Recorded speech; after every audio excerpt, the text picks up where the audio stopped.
strong.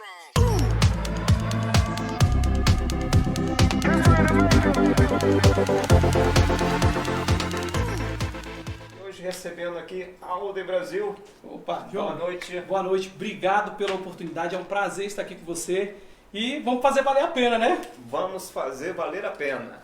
E apresentar, olha, esse grandioso camarada que passou a tarde todinha aqui conosco, papeando. Ganhamos na loteria, ganhamos uma consultoria gratuita, viu? Vem pra cá. Alder Brasil, consultor financeiro, empresário. Quem é Alder? Quem é o Alder? O Alder é um consultor empresarial. Hoje eu sou empreendedor nato, pai, esposo, cristão, apaixonado pelo que eu faço. Resumindo, eu acho que o Alder é tudo isso. Primeiro, amo demais minha família, gosto de empreender e o empreendedorismo está na minha veia. Que bacana, Alder. Como que você começou? Como eu comecei? Na verdade, eu comecei lá atrás como camelô. E tempos atrás eu tive a oportunidade de me identificar com essa parte de vendas, né, com o negócio. E não sei, cara, foi uma primeira vista e dali pra frente não larguei mais. Parece que tudo que eu fiz na minha vida foi me direcionando para essa parte de vendas, essa parte de empreendedorismo e tal. E tô aí até hoje e atuando e ganhando dinheiro com isso também, que é o que mais importa, né? Isso é importante. Então, todo mundo que começa nessa pegada sua, a pergunta vem o seguinte: qual a dificuldade que você enfrentou nesse caminho, meu irmão?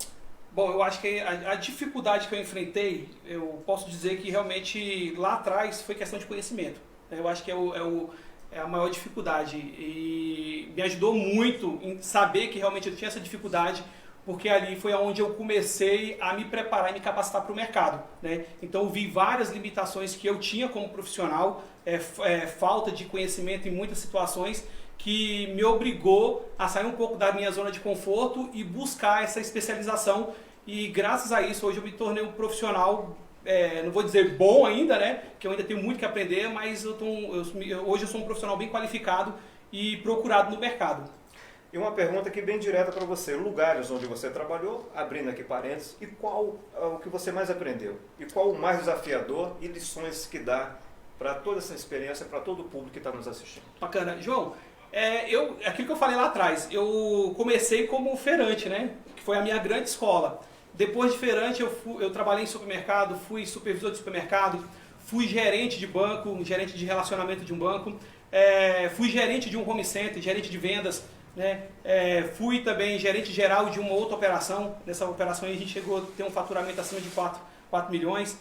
E eu garanto que cada um desses desafios eu aprendi muita coisa. Então eu não poderia usar só vários, né? Porque eu entendo que por onde eu passei foi tipo escadas. Então eu precisei passar por cada uma delas, porque essas experiências que eu fui adquirindo no decorrer do tempo foi o que me transformou no profissional que eu sou hoje. Então a experiência que eu posso dizer hoje, que eu ganhei com tudo isso, foi me tornar o profissional que eu sou hoje, qualificado, com muita história, muita bagagem, né? Muito conhecimento e hoje, tanto é que hoje eu consigo vender isso para os meus clientes. E o que o Alder de hoje falaria para o Alder do início da carreira? Bom, eu falaria assim: Alder, tenha paciência, você vai apanhar muito, mas aproveite que essa experiência que você está passando serão necessárias para o Alder do futuro. Então, eu não diria para ele não correr risco, não diria para ele se desviar de alguns caminhos, pelo contrário. Toda a minha trajetória do passado me transformou no Alder de hoje. Então, o conselho que eu daria para o Alder do passado tenha paciência. No final, vale a pena. E Alder, hoje nessa experiência mercadológica que você tem, qual o maior desafio de um consultor? O maior desafio de um consultor hoje, cara, essa pergunta é boa. Eu acredito que em algumas situações, tem vários, né? Eu vou focar, acho que no maior problema, que é trabalhar a mentalidade dos clientes. Hoje, quando a gente fala sobre consultoria, quando um cliente ele contrata o meu serviço, ele está atrás de mudança. Então, é um cliente que ele já cansou de errar bastante. E aí ele quer dar um fim ele quer, cara, daqui para trás eu não quero mais errar. Só que, qual que é o gargalo, qual que é o problema disso? Ele quer a mudança, mas ele não está disposto em mudar. Então, por exemplo, tem situações aí de empresários que estão errando há 20 anos E há 20 anos eles continuam errando, aplicando as mesmas experiências que talvez funcionaram há 10, 15, 20 anos atrás, e eles continuam querendo aplicar para a realidade de hoje. Então, eu acredito que trabalhar essa mudança de mentalidade é um desafio muito grande. E é necessário. Temos pessoa física e pessoa jurídica. Quando que a pessoa jurídica demonstra que a saúde financeira dela não está legal? Você fala da pessoa jurídica? Pessoa jurídica. Pessoa jurídica tem duas situações, né? Aí eu posso julgar que a empresa não vai legal, mesmo ela tendo um capital financeiro sustentável, e quando mesmo ela também tem uma dificuldade financeira, de fluxo de caixa, etc. Então, são duas situações diferentes. Aldo, qual que é a diferença? Essa empresa, de repente que ela tem um bom fluxo de caixa, ela tem, ela tem dinheiro no caixa, porém, ela tem um processo que não funciona. E aí, Aldo, o que impacta esse processo? São rotinas que atrapalham o dia a dia dos nossos colaboradores, falta de comunicação dentro das suas empresas, vício gerado no decorrer dos anos, que isso aí atrai uma complicação dentro dos processos. E aí, talvez hoje o empresário ele não dê muito ênfase para esses problemas. Por quê? Porque ele ainda não impactou direto no caixa, mas em algum momento, se ele não cuidar, se ele não buscar a ajuda de um profissional, a empresa dele vai sofrer um colapso. E aí lá atrás, quando ele parar um pouco para fazer uma análise do processo, ele vai olhar assim, cara, o que foi que aconteceu? E aí nem ele sabe, porque ele não veio olhando a operação. Tem um ditado que fala, quem não acompanha não controla. Não tem como eu controlar o meu processo se eu não acompanhar a minha operação na unha. Então são os indicadores, são pessoas, são processos que a gente precisa ter um domínio, um controle, porque isso talvez agora não, mas no futuro isso vai causar um impacto positivo ou negativo dentro de uma operação. E para você que está se conectando agora no programa Conexão João Santos, estamos recebendo o Alder Brasil, que é consultor e empresário. Alder, qual são o perfil das empresas que procuram esse trabalho profissional seu? Geralmente, as empresas que me procuram são empresas, hoje eu atuo mais com empresas pequenas e de médio porte. Né? Empresas que têm já atuei com empresas aí que tem faturamento acima de 3 milhões, mas eu tenho clientes que vendem 300 mil também. E quando eles me procuram é porque eles já cansaram de errar, já baseado na sua experiência, já tentaram de tudo e estão sendo sufocados e muitas das vezes com caixa com problema. E aí eles têm aquela urgência de implementar uma operação para que traga gere mais receita para que eles consigam sobreviver mais tempo dentro do mercado. Só que muitas das vezes eles chamam essa ajuda já muito tarde. Por isso que é super importante, não sempre, mas pelo menos a cada 6 meses, você ter pelo menos uma visão de um profissional dentro do seu negócio para poder pelo menos mostrar, olha, realmente isso aqui você está acertando, aqui você está errando, esse caminho aqui você precisa melhorar. Então assim, esses clientes que me procuram são pequenas e médias empresas que muitas vezes estão com situações complicadas que precisam ser resolvidas, mas em situações já tardias. Entende? Então ele não tem uma programação, ele de repente precisa sim dessa solução, mas ele poderia ter procurado isso um pouco mais antes. E dentro dessa organização dessa empresa, você trabalha também como consultor e também o lado também de organização dessas gôndolas, isso. Exposição de mercadoria. Isso. O que faz uma mercadoria chamar a atenção quando o cliente entra numa loja? Então, hoje, quando a gente fala sobre vendas, né, a venda ela não é só o cliente que vai até sua loja, pega o seu produto e leva para casa. Não é só assim. Tem grandes... o maior erro do empresário hoje é achar que só quem vende é o vendedor. Né? Esse é o maior erro. Então, o que acontece? O cliente ele não quer se relacionar só com o vendedor, ele quer se relacionar com a sua empresa.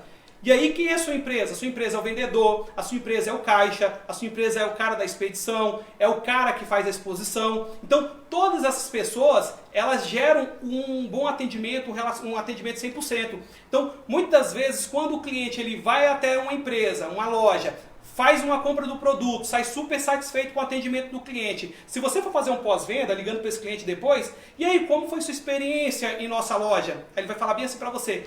Olha, eu gostei do produto, o atendimento do vendedor foi super bom, porém, eu não gostei do atendimento do caixa, eu não gostei do atendimento que eu tive na expedição, E aí você me fala bem assim, Alden, mas eu treinei a minha equipe de vendas. É só treinar a equipe de vendas? Não é só treinar a equipe de vendas. É você treinar a sua equipe para atender 100% do seu cliente. E aí, quando a gente fala sobre atendimento 100%, também se encaixa a exposição do produto. O produto também faz parte do seu atendimento 100%. Um produto mal exposto, um produto sujo, gera uma experiência negativa para o nosso cliente. E hoje eu percebo que tem várias empresas que eles estão pecando no básico, no trivial, naquilo assim que, cara, é feijão com arroz para todo mundo. Então, por exemplo, tem empresas hoje que você, ao visitar, tem exposições que já viraram paisagem. Por exemplo, uma ponta de uma gôndola que tem há 6 meses e o cara nunca se deu o trabalho de tirar aquela ponta de gôndola e ter o trabalho. Cara, o que eu poderia colocar de diferente? Isso faz parte da venda. E aí a gente quer se capacitar, treinar a equipe, fazer aquilo. Sabe, você quer... Hoje o empresário ele quer reinventar a roda. Cara, a roda já existe. É só aplicar. Tem várias técnicas, tem vários profissionais do mercado qualificado que tem a estrutura necessária para poder ajudar esse empresário, entende? Então, resumindo, a venda de qualquer estabelecimento, ele não pode se limitar só na área comercial, é todos. Eu costumo falar que uma empresa que sobrevive de vendas, a primeira função de qualquer colaborador tem que ser a de vendedor. Porque, e detalhe, é o vendedor com a dor de dono. É o vendedor com a dor de dono. Porque eu percebo isso na prática. Muitos vendedores, realmente eles estão ali só para vender um produto. Eles não têm aquela vontade de trabalhar o seu relacionamento. E aí é aquela questão. O cliente, ele só vai comprar se ele se relacionar, porque é através do relacionamento que vem a confiança. Né? Então assim, eu percebo que são detalhes assim que são super importantes, que precisam sim ser trabalhados. Então vem relacionamento, vem sim a capacitação da sua equipe, vem você trabalhar a questão do seu layout, né? Que é a questão da organização da sua loja. Então tudo isso aí gera aquele fator compra no seu cliente. E quais os sinais, o Alden, que uma empresa dá que ela não anda bem? Que ela não anda bem, aí já é aquela questão do financeiro, né? Financeiro. E aí aquele dito, você percebe que está tendo uma diminuição no seu quadro de funcionários, né? Aí onde muitas vezes o empresário também dá um tiro no pé, que ele acaba desligando pessoas qualificadas, até por questão de o colaborador B tem mais tempo de casa, se eu tiver que mandar ele embora, eu vou ter que pagar uma rescisão maior, então vou segurar esse cara, só que esse cara que eu seguro, ele não é o cara mais ideal para poder passar esse momento de seca comigo, né, vamos dizer dessa forma.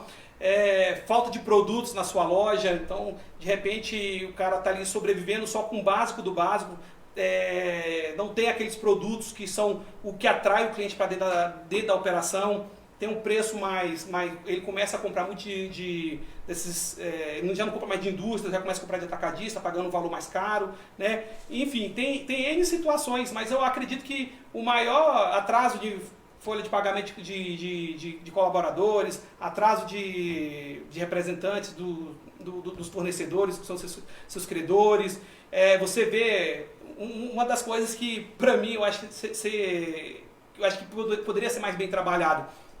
Tem várias lojas que estão passando por problemas financeiros, mas eles não trabalham no seu layout.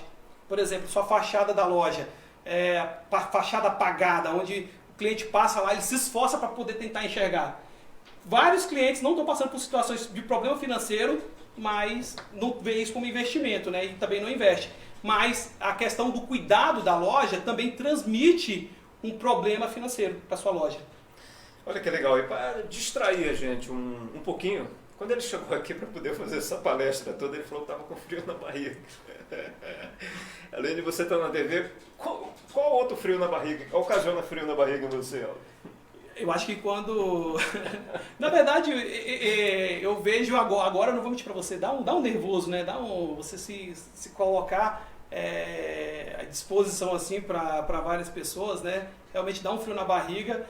Mas quando eu vou dar treinamento também tem horas que dá aquele frio na barriga, por mais que você conhece todo o conteúdo e tudo, mas isso aí realmente dá um friozinho na barriga. Mas é um friozinho gostoso, viu, gente? Não é um nervosismo assim que no final é gerenciável, você vai trabalhando e isso é bom, não é ruim não. Quando você teve o seu filho, deu frio na barriga? Deu. Aí eu tá.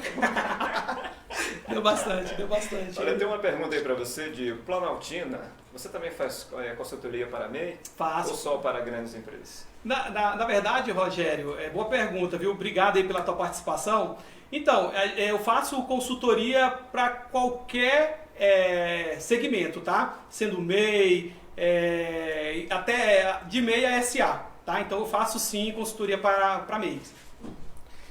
E vamos aqui dar prosseguimento. Vezes que quebrou, o que você aprendeu e o que você faria de diferente se fosse começar de novo? Nossa, aí você foi lá na ferida, hein, João? Lá na ferida, né? Nossa, vez que eu quebrei.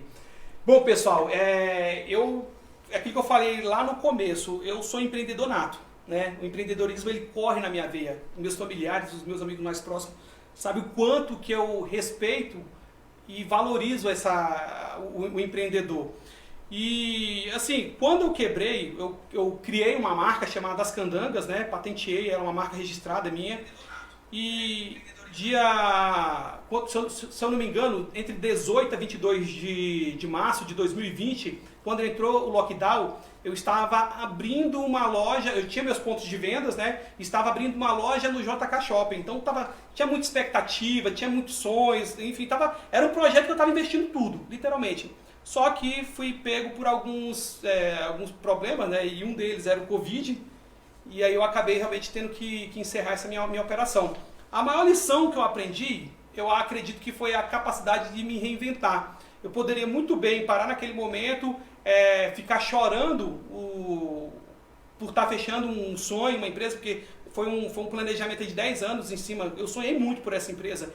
Mas assim, eu acredito que eu consegui me reinventar, né? E isso aí não me limitou, tanto é que eu tive outros negócios, né? Tanto é que hoje eu trago essa minha experiência para dentro da consultoria e isso conseguiu me ajudar muito até com meus clientes, né? Então eu acredito que a maior experiência, o maior aprendizado que eu tive quando quebrei foi a resiliência. Que legal. E Alden, lá a cultura americana, né? A cultura europeia, quem quebra não é tão discriminado, inclusive muito pelo contrário. Ele é até mais prestigiado, que Sim. Pelo menos tentou. O que você atrela ao terceiro mundo que a gente vive, terceiro mundo não, perdão, o país né? Vamos botar terceiro mundo? Você está sendo generoso, né? Estou sendo generoso, né? Por que aqui há esse tabu que o cara que não dá certo como empreendedor, ele é um cara fracassado, e isso segue até em segmentos, o cara que tem um casamento interrompido é fracassado. Você como consultor com certeza acaba agindo um pouquinho de psicologia. O que que ocorre isso? Eu tenho uma resposta muito boa. Aí já não é uma questão de sucesso ou fracasso, é uma questão de cultura. Né? Aí já é uma questão cultural. O brasileiro, ele tem um hábito de julgar muito pelo que ele vê. E lógico, óbvio, a gente vive num mundo capitalista, as pessoas elas são, por exemplo, se você vê um cara de chinela havaiana, de bermuda no supermercado, automaticamente você vai criar um preconceito desse cara, e de repente você vai ver um outro cara bem vestido, você vai criar aquele outro preconceito, entende? Então, a cultura do Brasil está muito pelo aquilo que ele vê. E aí, assim, muitas vezes a experiência que o empresário adquiriu ao quebrar uma empresa, ela não é vista. Então, aquilo que eu não estou conseguindo ver, eu não vou conseguir medir. Ao contrário, quando você vai por exemplo, os Estados Unidos, eles conseguem ter respeito, eles conseguem ver um empreendedor que tentou e fracassou de uma outra forma. Tanto é que aqui no Brasil, se você for pedir conselho para um cara que quebrou uma empresa, eles vão falar assim, poxa, mas o cara quebrou uma empresa, você vai pedir conselho para um fracassado? Ele tem essa visão de fracassado, né? Quando de fato, não, cara. Esse cara que quebrou a empresa, ele já está 50% na sua frente. Ou você acha que, eu costumo falar, né? O empreendedor, quando ele quebra, o empreendedor, quando ele começa, ou ele ganha ou ele aprende. Ele nunca perde. De repente, aquela empresa que quebrou, na verdade, foi a maior faculdade da vida dele. Que dali ele vai tirar lições que nem na maior faculdade do Brasil ele iria aprender. E aí eu acho que ainda falta assim, tanto é que por isso que o Brasil ainda é um país de terceiro mundo, porque com certeza se ele fosse um país de primeiro mundo, ele teria uma outra visão em relação ao empreendedor que está ali todos os dias lutando para poder salvar o pão de cada dia da sua família com mais respeito e dignidade, né? E vendo o cara assim como um grande campeão. Eu vi uma vez nas redes sociais, no Facebook, não sei, alguém falando bem assim, engraçado. um cara do Big Brother tá lá, você nem conhece quem foi a mãe que pariu aquele cara, desculpando a expressão, mas você tá ali na torcida pro cara ganhar 1 milhão. Aí o cara abriu uma barbearia do seu lado, o cara abriu uma lanchonete do seu lado, e você tá ali, cara, você nem prestigiar, você não comenta, você não divulga, você não faz nada, entende? Então eu acredito que enquanto o Brasil ainda tiver com essa mentalidade, ele vai continuar sendo assim, ele vai ter essa classificação aí, né, como um país de terceiro e quinto mundo. Isso aí eu não sei realmente qual é a colocação que ele está, mas o que eu posso falar é que ele ainda estará longe de ser um país de primeiro mundo, enquanto ele ainda estiver tendo essa visão medíocre, certo? Então vamos valorizar nossos empreendedores. Quebrou, cara, vamos ser os incentivadores. Você não sabe quantos sonhos são frustrados quando uma empresa quebra, sabe? E com certeza, se você for ver os grandes cases aí que existem no mundo, cara, com certeza uma empresa de grande sucesso ela não foi constituída logo na primeira tentativa, né? Teve, de repente, primeira, segunda, terceira, quarta, quinta, 10 tentativas e o cara chegou, pegou toda aquele know-how, aquela experiência que ele aprendeu e conseguiu construir um império. Então, veja com mais respeito, né, esses caras. Não é só também o fechamento da empresa, né, Alder? E os empregos que deixa de gerar. Sim. Gente que fica desempregada. E assim, são sonhos, né? São sonhos. Por exemplo, lá atrás, quando o Alden começou as candangas, eu tive funcionários que sonharam junto comigo. E quando o Alden fechou as candangas, várias famílias ficaram sem renda, né? E aí, infelizmente, a gente ainda vive num país que não dá esse subsídio, não dá esse apoio para o empreendedor. Tanto exemplo, na pandemia o governo liberou um benefício chamado Pronamp, né? Para empresas até 30% do seu faturamento do ano anterior, voltado para esses pequenos empresários. Duvido quantos conseguiram esse benefício, porque quando você ia lá, já tinha esgotado, já tinha limitado. Então, assim, é complicado, é complicado. Então, são situações que eu acredito que hoje o Brasil, boa parte de tudo que acontece vem do empreendedorismo, né? Se você for ver, principalmente agora que o desemprego está aumentando, então pessoas estão se reinventando para poder sustentar sua família, mas assim, falta esse subsídio do governo, sabe? Falta esse apoio. E a gente tem o hábito de colocar só a culpa no governo, mas falta esse subsídio dos amigos, dos familiares para poder apoiar, ajudar esse cara que empreende. Porque ali não é só ele, é uma família, tem um sonho por trás, sabe? Então, eu acho que a gente tem que trabalhar essa cultura de valorizar o pequeno quando ele é pequeno, porque é muito fácil você valorizar um grande. A gente vê aí, o cara começou lá do pequenininho, aí ele chegou grande, você sente até gosto de contar a história dele. Mas você só tem orgulho de contar essa história quando o cara chega lá no topo. A gente não consegue ter esse apoio para o cara que está pequenininho. Ó, cara, você está começando agora, mas é assim mesmo, vai dar certo, sabe? Tem esse apoio moral, porque tem horas que um tapinha no ombro ajuda. Isso é fato. E o Lucas Ribeiro, de Lusiânia, é possível ser um empreendedor de sucesso com capital limitado? Aí, Lucas, a gente tem que entender muito bem qual é o teu projeto.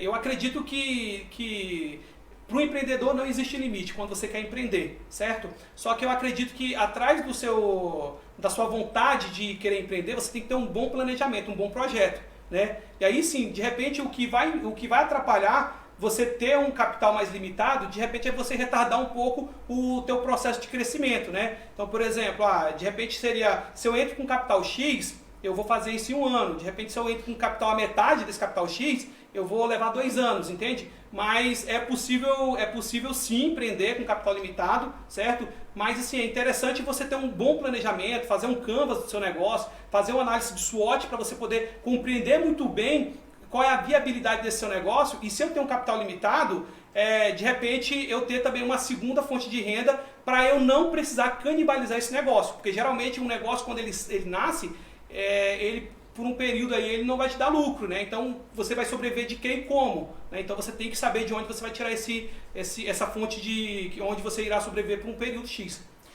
E hoje estamos recebendo, né, o convidado Alden Brasil, é consultor e empresário também.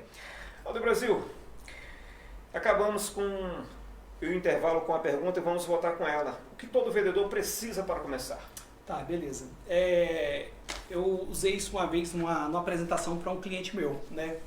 Existem 2 tipos de vendedores, né? Existe o profissional de venda, que é aquele cara que tem a função de vendedor correndo na veia. Ele sente paixão por aquilo que ele faz. Por quê? Porque ele gosta de desafio, ele gosta de ter o próprio salário. E tem aquele cara que por alguma situação ele ficou desempregado e caiu de paraquedas nas vendas, certo? Esse cara que caiu de paraquedas nas vendas, não adianta você querer, não tem algo necessário para ele poder começar, porque ele não tem interesse em ficar ali muito tempo, ele só está passando uma chuva. Então qualquer investimento que você fizer, qualquer orientação que você der para esse cara, não irá para frente. Você pode sim ajudar, fazer alguma coisa ali, de repente ele consiga fazer o seu trabalho de forma menos pior do que ele entrega, mas... agora sim, tem aquele profissional de vendas, que é aquele cara que ama, que tem paixão. E aí sim, primeiro ponto é esse cara ter a capacidade de enxergar as oportunidades. Eu costumo... Tem vendedor que de tanto ele estar envolvido dentro do processo, ele fica um pouco cego por essas oportunidades. Então, eu acredito que uma das habilidades que o vendedor precisa ter é capacidade de saber identificar as oportunidades. Outra coisa é ter resistência, a famosa resistência. Chega a ser meio clichê falar sobre resistência, mas imagina só, um vendedor, de repente você leva o dia inteiro, não, lá às 18h30 do final do dia, tem aquele último cliente. Se você não tiver aquela resistência de manter aquela expectativa, aquela qualidade no seu atendimento, você não vai estar preparado para estar atendendo aquele último cliente. De repente, aquele último cliente é o cliente que irá salvar o seu dia. Então, a gente precisa de ter essa resistência. Precisa ter um bom planejamento. Muitas vezes, um bom vendedor ele espera muito dos seus gestores esse planejamento, certo? E aí, pelo contrário, a gente tem que ter... Eu não posso depender do meu gestor, não posso depender do meu diretor, não posso depender do meu CEO para poder me planejar. Um ditado muito simples, mas muito verdadeiro. Quem não sabe para onde vai, qualquer caminho serve, certo? Então, planejamento. Outra coisa, network.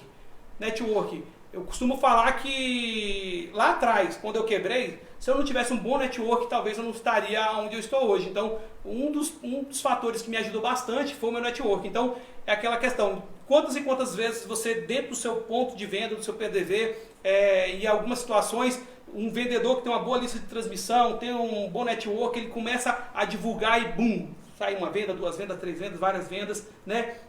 Outro ponto também, saber aprender com os erros.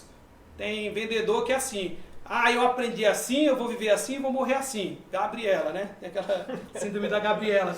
E aí, assim, pelo contrário, os burros aprendem com os seus próprios erros, o inteligente com os erros dos outros. Eu não preciso errar para poder aprender. Tem pessoas que já erraram e erraram muito, então eu posso pegar essas histórias do passado e usar ao meu favor agora para me poder acertar, entende? Então eu acredito assim que saber aprender com os erros também é um ponto muito importante. Outro ponto, ser organizado.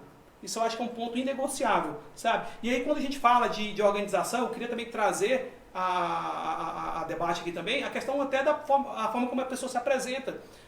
Em algumas situações você tem o melhor produto, você tem o melhor preço, mas será que você é o melhor vendedor? Sabe? Trazer essa reflexão. E aí como que você está se vendendo para o seu cliente? Será que sua imagem também, ela convence o cliente? Você pode ter o pior produto, se você tiver uma boa abordagem, uma boa apresentação sua como vendedor, de repente você consiga também convencer o cliente que aquele produto ele é o melhor produto. Agora você pode ter o melhor produto, se você não tiver uma boa apresentação, com certeza você não vai conseguir convencer o cliente que aquele produto é o melhor.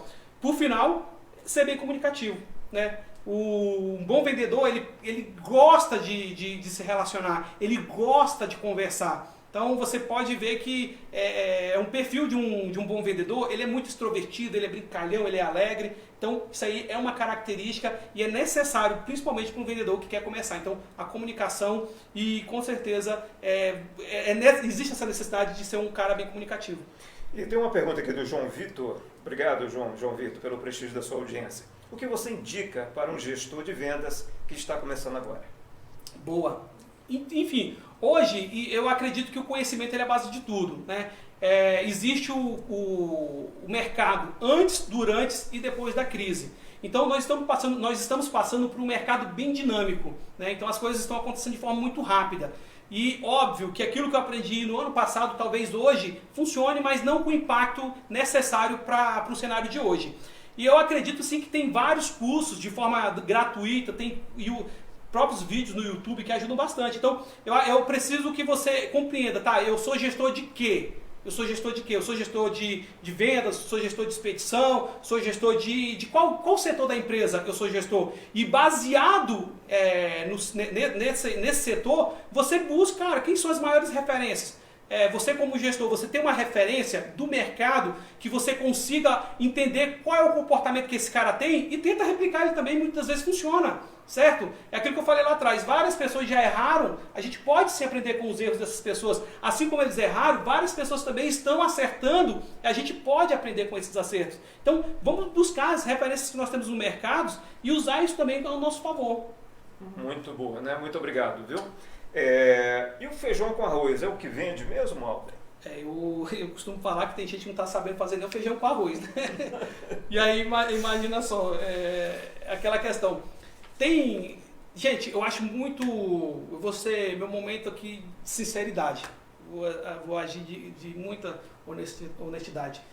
Semana passada eu fui dar um treinamento e lá eu até falei, cara, não adianta você ter 20 anos de profissão e sair falando para todo mundo, eu tenho 20 anos de profissão, sou 20 anos vendedor. Tá, mas aí quando você vai analisar o histórico desse indivíduo como vendedor, ele é um cara que ele não se capacita, até a forma que ele se comunica com o cliente é errada até hoje, certo?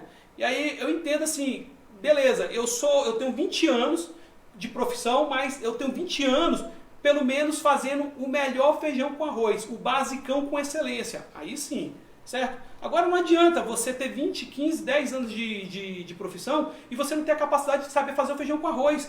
E aí a gente volta lá atrás, né? Falar sobre planejamento. Tem vendedor que você pergunta para ele qual que é a sua meta mensal. Quanto que você já vendeu? Quanto que você precisa vender para você poder atingir e alcançar a sua meta? O cara não sabe. Aí o cara não sabe, aí ele acha que o número vai cair do céu. E aí o que me adoece mais ainda é você ver que o gestor desse cara é pior do que ele. Que aí quando você chega com o gestor, qual que é a meta da loja? Quantos vendedores estão projetando bater a meta? Quantos estão dentro da meta? Quantos estão fora? Falta quantos para esse... E aí o cara sabe, e aí você vê que o cara ele não estuda, ele não busca esse conhecimento, né? Então, eu entendo que sem planejamento não tem como um vendedor ter sucesso em vendas. E aí, sim, esse planejamento ele vem você compreender a sua meta. É aquela questão, cara, quanto que eu vendi, quanto que eu preciso vender esse mês? É 100 mil? Beleza. Quanto que eu preciso vender todos os dias? Quanto que eu preciso vender por semana? Quanto que eu preciso fechar minha primeira quinzena? Quanto que, beleza, agora a gente fechou uma primeira quinzena, vamos entrar para a segunda quinzena. Quanto que eu fechei? Eu fechei dentro ou fora da meta? Qual é o meu acumulado para eu poder entrar dentro da meta? Eu tenho que ter essas informações, porque se eu não tenho, eu não estou me planejando.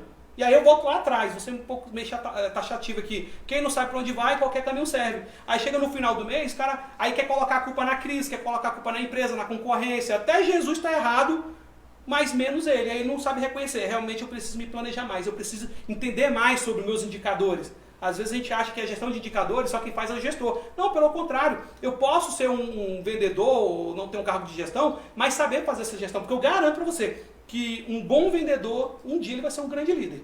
E aí, tem inteligência emocional. Hoje, eu percebo que os vendedores, eles conflitam muito, eles misturam o pessoal com o profissional. E aí eu acredito que um dos feijões, aí de repente o cara tem tudo para ser um bom vendedor, só que ele não consegue deslanchar porque ele não está conseguindo lidar com as suas emoções, de repente é um problema financeiro, principalmente no cenário que nós estamos passando hoje, tem vários, eu entro em lojas aí, tem várias pessoas com problema financeiro, isso e aquilo, e as pessoas elas não conseguem lidar com tudo isso, né? Então acredito que também lidar com as situações emocionais.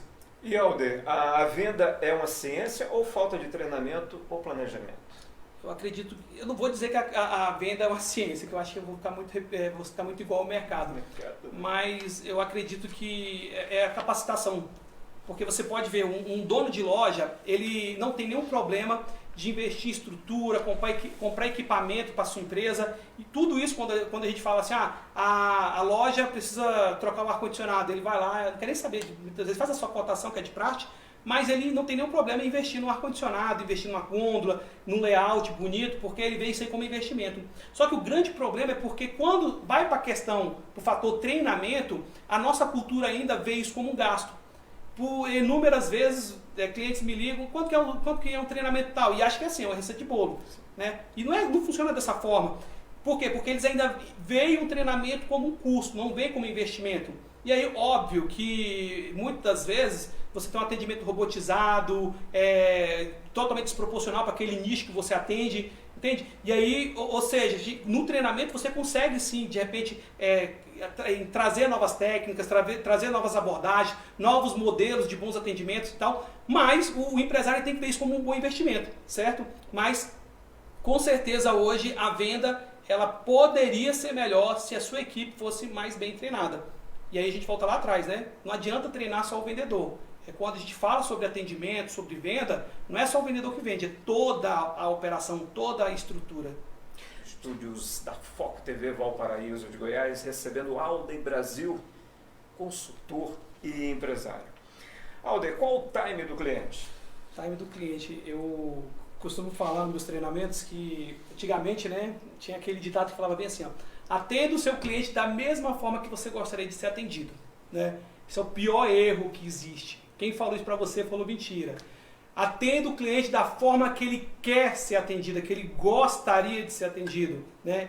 Então, eu acredito que cada cliente, ele não tem um time específico, cada cliente ele tem o seu time. Porque não adianta um vendedor querer me atender criar uma forma robotizada de atendimento, querer me atender e da mesma forma que ele me atendeu, eu querer te atender. Porque ambos temos visões diferentes, queremos algo diferente, entende? Então, eu diria que o time do cliente é você atender ele da forma, procurar fazer uma boa entrevista, uma boa sondagem, tentar compreender bem quais são as necessidades do seu cliente, certo? Para você poder orientar o produto mais adequado, baseado naquela necessidade, emprestar bastante os seus ouvidos para o cliente. Então, o vendedor ele precisa ser um bom ouvinte, certo?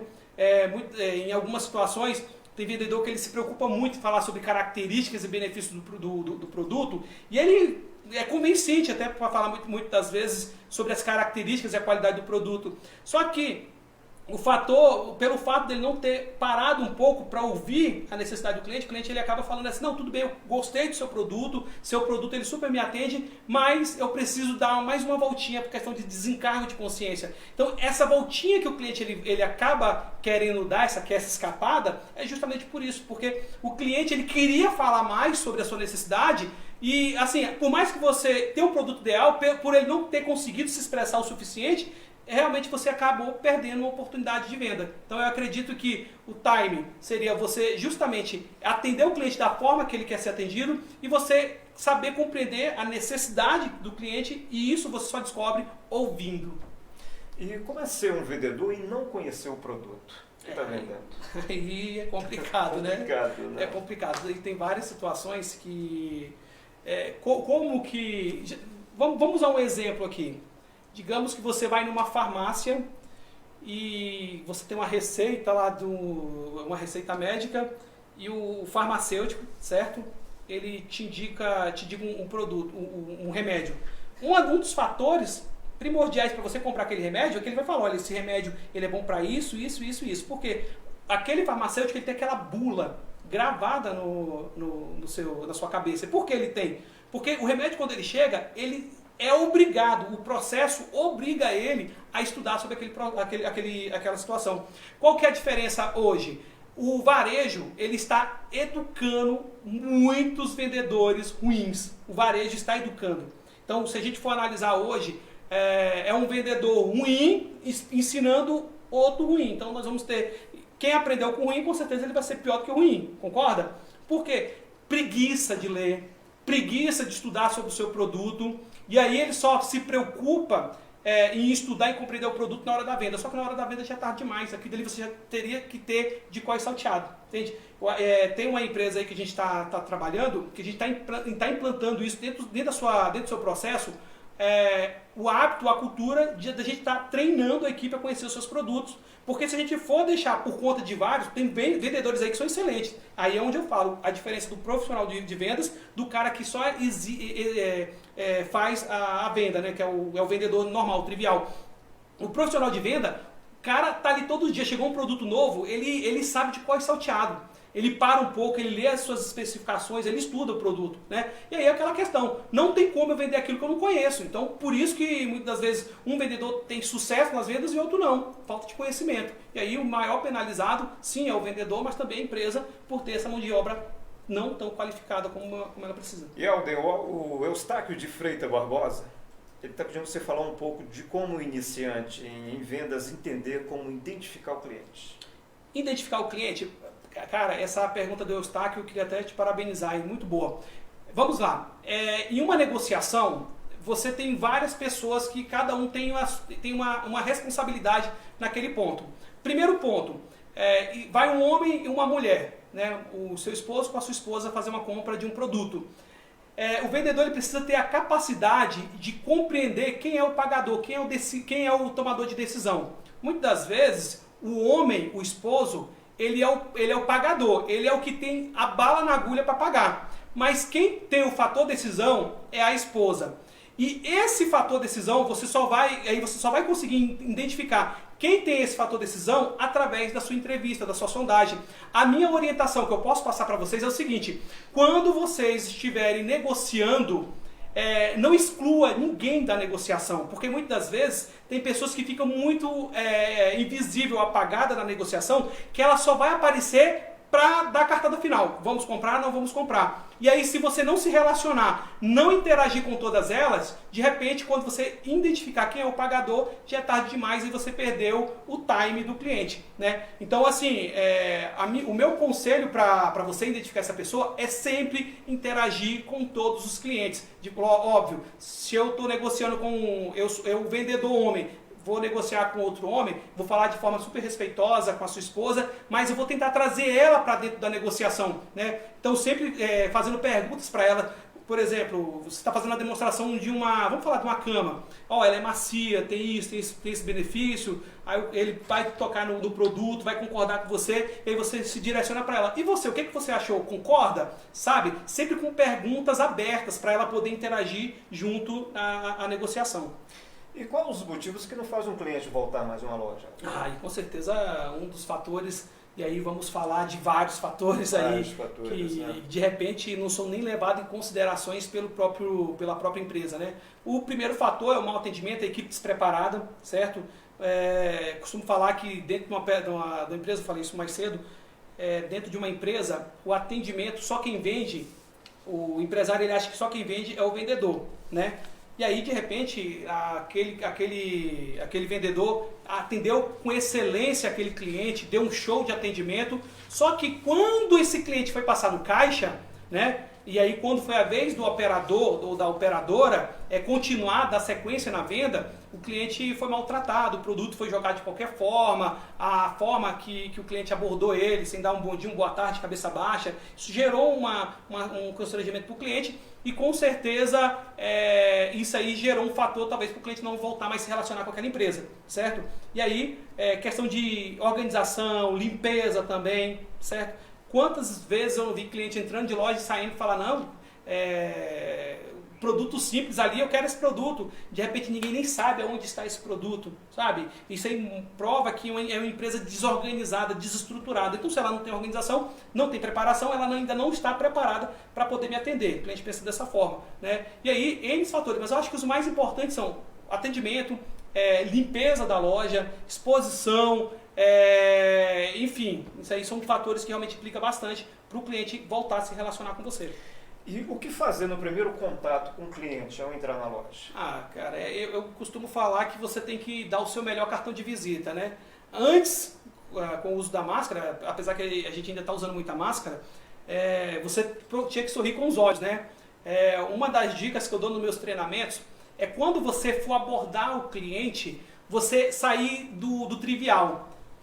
Bom dia, boa tarde, boa noite, seja bem-vindo à loja fulana, beltrana de tal, né? Geralmente é um atendimento meio robotizado, né?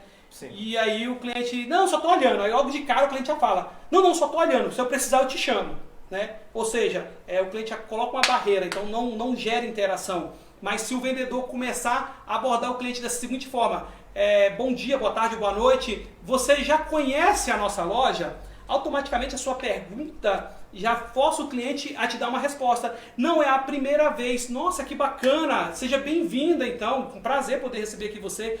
E qual o produto que você está procurando? Aí você já consegue entrar para um diálogo, né? Muitas vezes o vendedor ele leva um monólogo, só ele fala, né? E aí, dessa forma você consegue levar a venda para um diálogo. O cliente ele consegue interagir com você. E uma pergunta, eu acho que bem interessante aqui. Por que e quando e como procurar por uma consultoria empresarial? Bacana. Primeiro ponto, o empresário, o dono de uma empresa, ele precisa acompanhar o seu negócio na unha. Ele precisa ter esse acompanhamento muito criterioso. Então, por exemplo, você pode procurar uma consultoria para sempre estar fazendo reciclagens na sua equipe, para tirar os vícios, porque, por exemplo, é igual banho. O Leandro Carnal ele fala, né, que mais ou menos o hábito. Se você não tomar banho, ontem você tomou banho, concorda? Hoje você tomou banho? Também. Se você não tomar banho, o que acontece? A pessoa vai ficar com mau cheiro. Vai ficar com mau cheiro. Isso é normal, concorda? Normal. É a mesma coisa. Se você não trabalhar o desenvolvimento da sua equipe, se você não trabalhar a capacitação da sua equipe, ou você como profissional não buscar esse aprimoramento, com certeza em algum momento você vai ficar com mau cheiro. Então o que é esse mau cheiro? Você vai ficando um pouco obsoleto, ocioso no mercado. Então você não vai conseguir acompanhar a evolução que o mercado está tendo. Então uma empresa ela precisa ter isso como compreensão e ela precisa ter uma verba para esse tipo de investimento.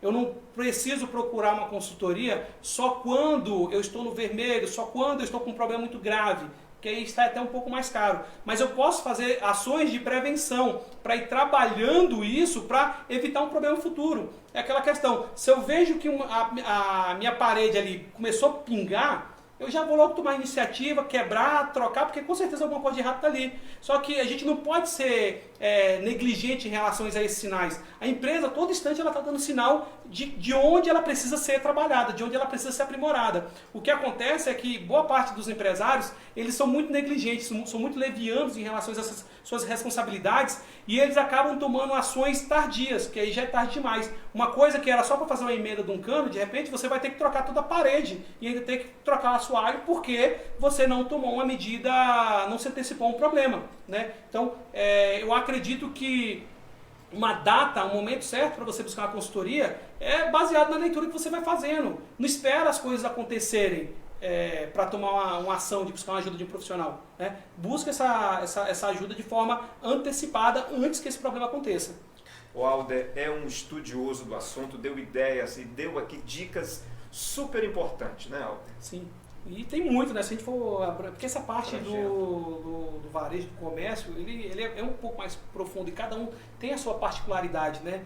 O problema hoje é que as empresas elas querem ir no YouTube ou dar um Google, pegar uma receita pronta de uma empresa que está 10 anos na frente e tentar aplicar dentro do seu negócio. E aí não é aplicável.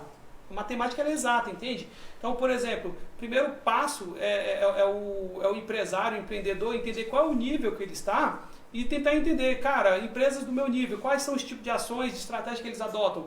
Não é pegar o Ctrl+C e o Ctrl+V, né? Então você tem que ser muito honesto com você, saber quem é você no mercado, para a hora de você tomar suas ações e estratégias, você ter realmente uma estratégia mais direcionada para a tua realidade. Teu time de futebol, cara? Você não vai fazer isso comigo agora, não? Não, tem que fazer. Por favor, cara.